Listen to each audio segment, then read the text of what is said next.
From Wish TV and the All Indiana Podcast Network, this is the News 8 Daily 8 Podcast, a Wish TV News 8 update. Hi, this is Hannah Mordo, and this is your News 8 Daily for Thursday, April 4th. It is just a gross day outside. Rinse and repeat Wednesday's weather for this Thursday. A lot of times you're going to see rain, very cold temps. We're going to struggle to get to the mid-40s today. The good news is better, warmer temperatures are on the way.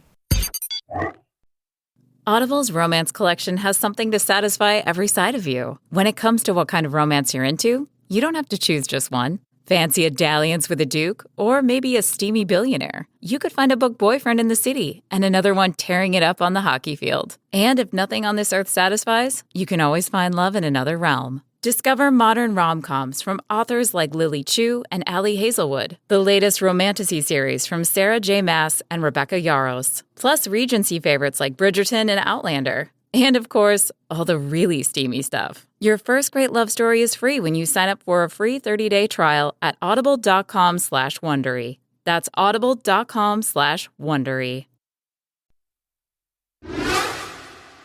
We're following breaking news. A homeowner turns hero in an overnight rescue. That's the word from officers at the scene of a car that went into the water. It happened just before 2:30 this morning on 62nd, just east of Georgetown Road. Police tell us a woman swerved to avoid another car, went into a pond. That's where she broke out a window, and the owner of a home nearby went in and helped pull her out. Police describe her injuries as minor.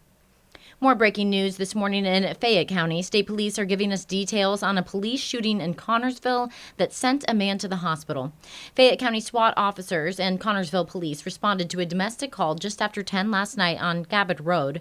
A woman left the home, but police say 42-year-old Brandon Bonner refused to come out. Police say Bonner later came to the porch and opened fire on SWAT officers. Troopers say Bonner was hit by return fire and went back inside, and then medics eventually reached him, and he was taken to a hospital in Dayton, Ohio. His condition is not known. No officers, though, were hurt during the gunfire. The police officer accused of raping a woman on the job in Indianapolis is due in court this morning. NIT Title is detailing more of the accusations against him. According to documents filed by prosecutors, Myron Howard admitted to detectives that he carried condoms while on duty, claiming that women hit on him during his 5 years on the job. As we've reported yesterday, investigators claim Howard had sex with the women while he was an officer in Yorktown and in Anderson. He's facing a rape charge for assault in January when he was an Indianapolis officer. He has since been fired. The man convicted of killing IMPD officer Breanne Leith 4 years ago will learn his fate today. The sentencing hearing for Elliahs Dorsey is scheduled to start at 9:30 this morning. It's expected to last most of the day. Back in February, Dorsey was found guilty of reckless homicide but mentally ill. That means a jury did not believe Dorsey knowingly or intentionally killed Officer Leith. Our team will be at today's hearing. We will bring you Dorsey's sentence as soon as it happens on Wish TV and on wishtv.com. Lock me up if you want to. No. I live. That's from video iTeammate obtained of a confrontation between two Marion County constables and several Kroger employees that eventually led to criminal charges. Center Township Constable Denise Hatch, her team, shared the video with our team yesterday. A special prosecutor charged her with official misconduct and theft for the situation. In August, two Kroger employees say she brought rotten broccoli to the store and tried to exchange it for fresh produce. It's stupid policy. What? They're bringing back vegetables. Okay. And which is going to go in the trash. It's not that big of a deal, man. One of the employees says Hatch mentioned her position as a constable during the confrontation. Online court records show the pre-trial conference is scheduled for April 23rd. Hatch is also facing 3 additional charges in a separate case where she's accused of assisting a criminal and resisting law enforcement. Indianapolis hosts a national title game tonight, and Indiana State is the favorite to win it. The Sycamores are taking on Seton Hall for the NIT Championship. ISU has its best win-loss record since Larry Bird led the Sycamores to the NCAA Championship game 45 years ago.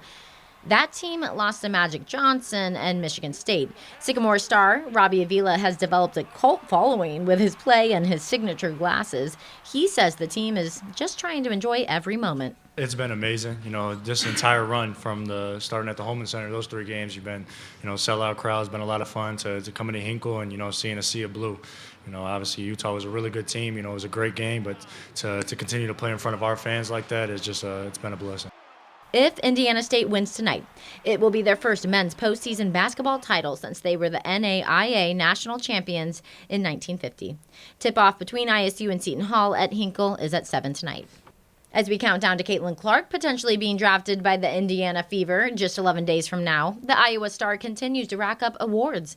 Yesterday, Clark was voted the Naismith Women's College Player of the Year for the 2nd consecutive year. Clark is also the NCAA Division I all-time leading scorer for both men's and women's basketball. She averaged 32 points per game this season and stunned crowds with her three-point range. Iowa faces UConn tomorrow night in the women's Final Four. Thanks in part to Clark, tickets to the women's Final Four are now selling for more than double the price of the men's games. The company Logitix analyzes ticket prices. It says that women's tickets have averaged more than $2,650 the past few days. The men's tickets are selling for around $1,000. It says the cheapest ticket prices for the women jumped 118% after Iowa beat LSU to score their spot in the Final Four. The highest ticket prices for the women's Final Four are now up to $11,000. Our team is headed to Phoenix right now to capture Purdue's final push for the national championship. AC left the newsroom this morning. He will have live reports along with Andrew Chernoff with everything you need to know leading up to tip-off Saturday night. It all starts at 5 on Wish TV. What we need in the United States is not division. What we need in the United States is not hatred. What we need in the United States is not violence and lawlessness, but is love and wisdom and compassion toward one another. 56 years ago today, Wish TV cameras captured Robert Kennedy urging calm here in Indianapolis just hours after Dr. Martin Luther King Jr. was assassinated. Kennedy was on his way to the city as part of his presidential campaign when he got word that Dr. King had been killed. His speech was the first time many, probably most in the crowd, found out about Dr. King's death. Kennedy gave the speech at what is now MLK Park. That's where News 8's Colin Bailey tells us about a commemoration today. I'm joined this morning by Gregory. Thank you for joining us this morning. I know today is a sad day in American history. Can you just talk about, what it means to host events later in the day to commemorate Dr. Martin Luther King? It's important for us to take that moment in history to move it to a movement of love and peace and harmony here within the city of Indianapolis and these United States.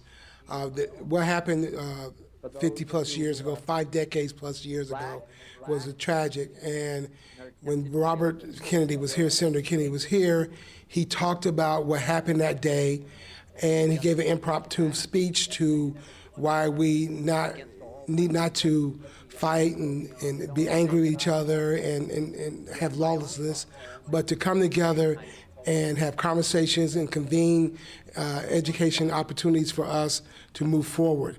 It's important for us to not only deal with what happened then, but to also help young people today to leave a legacy for them to understand how to get together and be with each other here in society. You can find out more information on our website about the events that are happening. But for now in Indianapolis, I'm Colin Bailey for Wish TV, wishtv.com, and follow us on Facebook for updates. We're just a few days away from the total solar eclipse here in Indianapolis. Derby cars will be racing at the Indiana State Museum that day. The out-of-this-world site happens to line up with the museum tradition, the annual Pinewood Derby. News 8's Hernan Gutierrez tells us about the big plans. Good morning, guys. Yeah, they have all kinds of things planned for Eclipse Day. Obviously, the Pinewood Derby that you guys just talked about. They're having a special edition, space races. All of the cars are going to be sun, moon, earth, space themed, and all other kinds of hands-on activities and science experiments. Right now, we are in one of the labs where some of the activities are going to be during Eclipse Day. Here to tell us a little bit more about what the museum has planned is Bethany with the museum. Good morning. Thanks for being here. And we'll start there. Tell us a little bit about what you guys have planned in this room. This is our naturalist lab. lab. So as well as all the activity you see here, we're going to have some modeling of the sun, moon, and earth, and showing how the rotation happens and how the eclipse happens. So we have models, and we have some hands-on ways the kids can get involved in that too, and then all different kinds of activities as well. What else can people kind of expect here throughout the gallery? Just being able to do lots of different activities. We have our moon rock that our curator will be talking about in our Gallery 1 exhibit. We'll have different science experiments like UV bracelets, and we're going to have rockets and all different kinds of things throughout, and well as community partners that are going to be here for the day. All right, well, thanks for joining us this morning. We really appreciate it. All of the fun with the Pinewood Derby runs through Eclipse Day, as we mentioned. The big race, the Pinewood Derby race, is Saturday. For all kinds of information on what else is happening here at the State Museum for Eclipse Day, be sure to check out our website, wishtv.com. This has been your News 8 Daily from Wish TV. I'm Hannah Mordeau. Watch us on wishtv.com and follow us on Facebook for updates.